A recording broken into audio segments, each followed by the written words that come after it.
बाक्सा जिल्ला टेलेन्ट सार्चआव बाहागो लानाय फरायसाफोरनो आंनो गोसो गोरबोनिफ्राय अननाय जासिहरबाय। लोगोसे बिसोरनि दिथागिरिफोरनो आंनि खुलुमनाय बावहरग्रोनाय जाबाय। दिनै बाक्सा जिल्ला एबसुनि मावख' आफादाव मावखुलियाव जिरायनायनि जाहोनानो जाबाय थांनाय 15 डिसेम्बराव जानाय टेलेन्ट सार्चनि आनजादनि बिथायखौ फोसावनाय। बिथायखौ फोसावनो थाखाय बाक्सा जिल्लानि सोलोंथाइ बिफाननि नेहाथारिखौ आं खावलायहरबाय।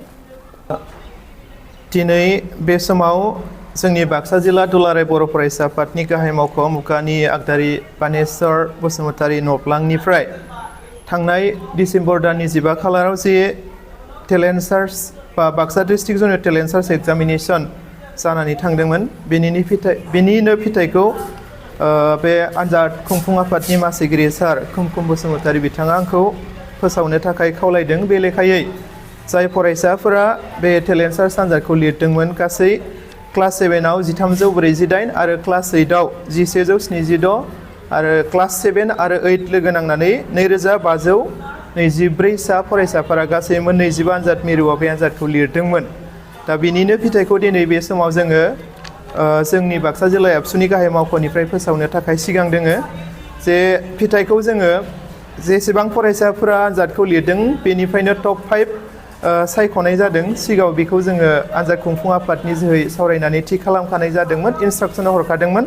बे लेखायै दिनै टप 5 जोङो बेखौ फोसावनो सिगांबाय।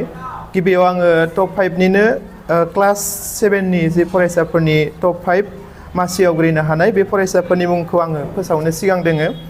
जे क्लास 7नि टप 5निनो फार्स्ट पजिशनखौ मोननो हादों बिबुंसार गयारि सालबारि हायार सेकेन्डारि स्कुलनिफ्राय। गासै बियो 86 जौखोन्दो मोननो हादों गेजेर बिसनि आनसलिकनिफ्राय। आरो सेकेन्ड पजिशनखौ मोननो हादों अलंबार दैमारि हाथरखि फरायसालि सालबारिनिफ्राय।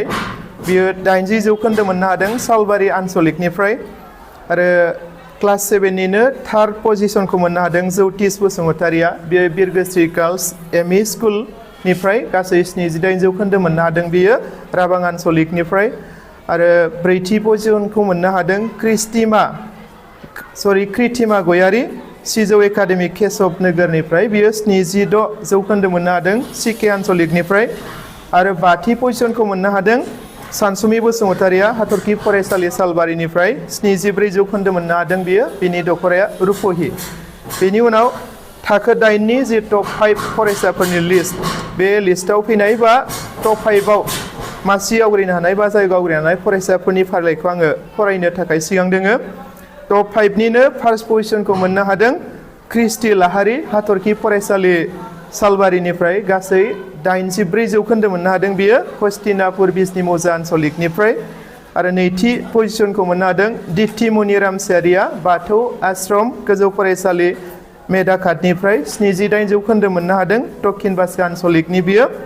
थामथि पजिशनखौ मोननो हादों हरजित बसुमतारिया हाथरखि फरायसालि सालबारिनिफ्राय।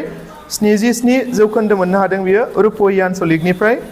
ब्रैथि पजिशनखौ मोननो हादों तुलसि उजिर बिरगोस्रि गार्लस एमइ स्कुलनिफ्राय। 76 जौखोन्दो मोननो हादों बियो राबां आनसलिकनिफ्राय। आरो बाथि पजिशनखौ मोननो हादों बिशाल बसुमतारिया हाथरखि फरायसालि सालबारिनिफ्राय। 74 जौखोन्दो मोननो हादों बियो रुपहि आनसलिकनिफ्राय। दा दिनै जाय फरायसाफोरा थांनाय 15 डिसेम्बर खालाराव टेलेन्ट सार्च एग्जामखौ लिरबाय आरो लिरनानै टप 5 मासि आवग्रिनो हाबाय, बिथां फरायसामोन साफ्रोमनिसिमबो बाक्सा जिल्ला दुलाराय बर' फरायसा आफाद आरो Baksa district junior talent search examination बर्डनि जानानै आङो साफ्रोमबो फरायसाफोरनिसिम कंग्रेचुलेसन जासिहरबाय।